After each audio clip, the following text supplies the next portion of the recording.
Allison, we've got some gloomy weather out there and some clouds in the sky. Yep, and some rainfall across some parts of our southern communities throughout Kentucky, even some portions of Adams County still dealing with some light rainfall, at least, and Brown County too, still seeing some of that light rainfall.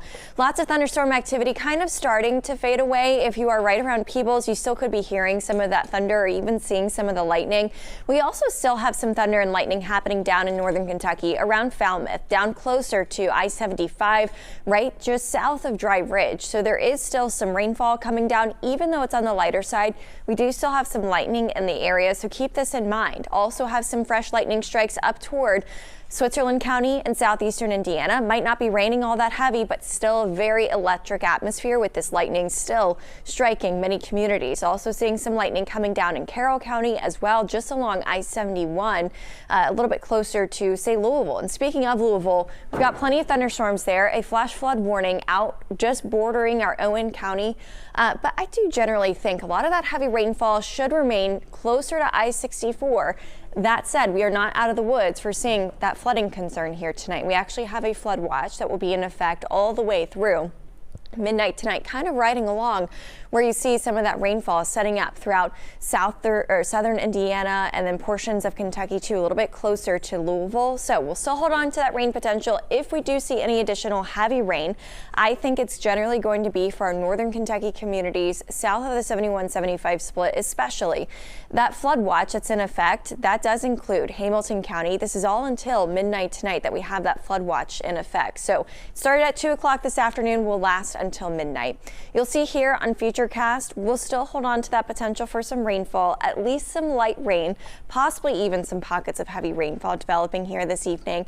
I generally think if you are north of the metro, rain chances are pretty slim for you for the rest of this evening, but still there, but I think most of our rainfall is going to be northern Kentucky. Heading into tomorrow morning, we still could see a couple of showers moving through, some thunderstorms a possibility before about lunchtime tomorrow. Then as we get into tomorrow night, there's still potential to see some additional rain moving through.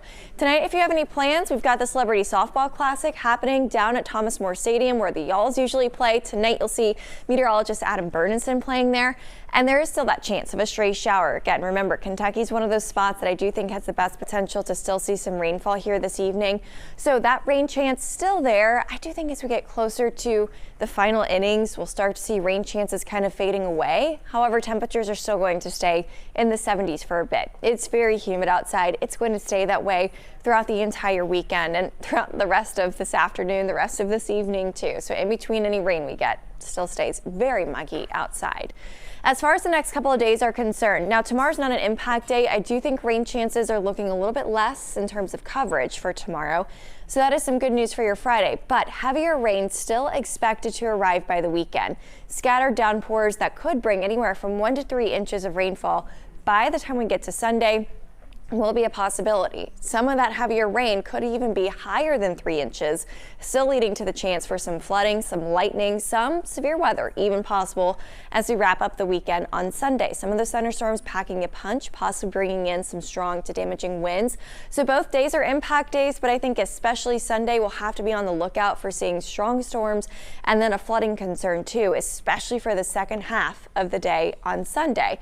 Even though Saturday we'll still see some heavy rain, there is still that localized flood threat on Saturday as well. So keep weather top of mind throughout the entire weekend. Again, tomorrow, not as much rainfall around the area, but still at least the chance of a couple of scattered downpours throughout. And then heading into next week, as we wrap up or get to the middle of the week, not only are we talking about rain, but we're also talking about some high heat with heat indices closer to about 100 degrees as we get into Wednesday and Thursday.